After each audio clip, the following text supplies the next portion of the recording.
Olá! Sabe aquela lição que parece falar diretamente sobre a nossa condição, sobre resiliência espiritual? Hoje a gente vai fundo em uma delas, que está toda contida em um único versículo. É uma mensagem, olha, muito poderosa sobre aquela luta que todo mundo enfrenta no dia a dia. Essa frase, né? Vamos combinar. Quem é que nunca sentiu isso na pele? É uma daquelas verdades que batem fundo, com as coisas a gente se identifica na hora, porque ela descreve perfeitamente aquele conflito que a gente vive aqui dentro, sabe?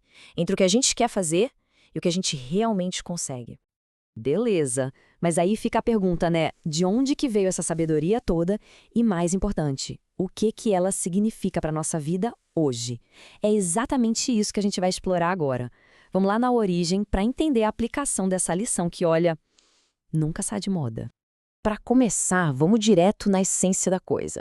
A raiz de tudo está no conflito que, com certeza, todo mundo aqui conhece muito bem. Aquela famosa batalha entre as nossas intenções e as nossas ações. Pensa assim, de um lado está a nossa disposição espiritual, sabe? Aquele desejo sincero de fazer o certo, de seguir um caminho mais elevado. Mas aí do outro lado vem a nossa fragilidade humana. O cansaço físico, o esgotamento mental, o estresse, tudo aquilo que parece que puxa a gente para baixo, né? É uma briga diária, constante. Mas olha, para a gente entender o impacto real dessa lição, a gente precisa voltar no tempo e exatamente pro lugar e pro momento em que essas palavras foram ditas. E não foi um momento qualquer, não. Foi um cenário de muita, mas muita angústia e tensão. Imagina a cena. A gente está no jardim do Getsêmani. O clima é pesado, sabe? A crucificação está cada vez mais perto. Enquanto Jesus está ali, numa agonia profunda, orando, os discípulos, os amigos mais próximos dele, simplesmente apagam. Eles estão exaustos, dominados pelo cansaço. E é justamente nesse contraste, nessa diferença brutal entre a urgência do espírito e a fraqueza do corpo, que essa lição toda nasce. E é aí que a coisa muda de figura. Porque essa frase não é só para apontar nossa fraqueza, não. Ela vem com a solução junto. É uma resposta direta para esse conflito todo de que a gente está falando. Tá aqui. O versículo completo, lá de Mateus 26:41, é o ponto central de tudo isso. Vigiai e orai.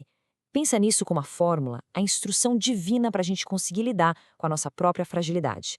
Não é só uma sugestão, uma ideia bonita, é um comando, uma instrução bem clara. Ok, muito bom. Mas como é que a gente coloca isso em prática no dia a dia? A instrução é bem direta e ela se divide em duas ações. São como dois pilares mesmo que sustentam a nossa força espiritual. É basicamente um plano de ação com dois passos. O primeiro, vigiar. E o segundo, orar. Simples assim. São esses os dois pilares que o versículo aponta como a base da nossa força.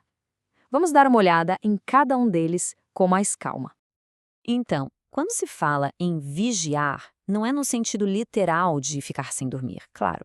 A ideia aqui é de uma vigilância espiritual, é estar desperto por dentro, ficar atento às nossas próprias fraquezas, sabe? E também aquelas armadilhas, aquelas distrações que o mundo coloca no nosso caminho, às vezes de forma bem sutil. É um estado de alerta interior. Aí vem o segundo pilar, orar. E esse é como se fosse a nossa fonte de energia, o nosso combustível. É pela oração que a gente busca aquela conexão com Deus, sabe? É onde a gente pede a força que o espírito precisa para vencer a fraqueza do corpo. Uma coisa não funciona sem a outra, elas se completam perfeitamente. Bom, e agora, juntando tudo isso, a gente começa a ver que essa sabedoria lá de trás não é só uma história bonita. É, na verdade, um guia prático para a vida. Um guia que continua valendo, talvez mais do que nunca, para os nossos dias corridos. Então, o que fica de tudo isso? Fica um chamado para ação, mas não uma ação pontual, e sim contínua. É um convite para a gente cultivar algumas coisas: a disciplina na fé, a constância na oração e, claro, o desenvolvimento do domínio próprio. Porque, no fim das contas, se a gente para pensar, no nosso mundo de hoje, que é pura correria, cheio de distração piscando na nossa frente o tempo todo, essa lição se torna ainda mais importante, né? É um lembrete muito forte para a gente não deixar o nosso lado espiritual adormecer no meio de tanta coisa. E para fechar, fica aqui um pensamento que para mim resume tudo de um jeito muito inspirador. O corpo vai cansar. Isso é fato, é inevitável, mas a força para a gente continuar, para não desistir, Essa força vem de um espírito que se mantém conectado e vigilante. É a grande lição do Getsemane, uma lição que ecoa através dos tempos e chega até nós hoje.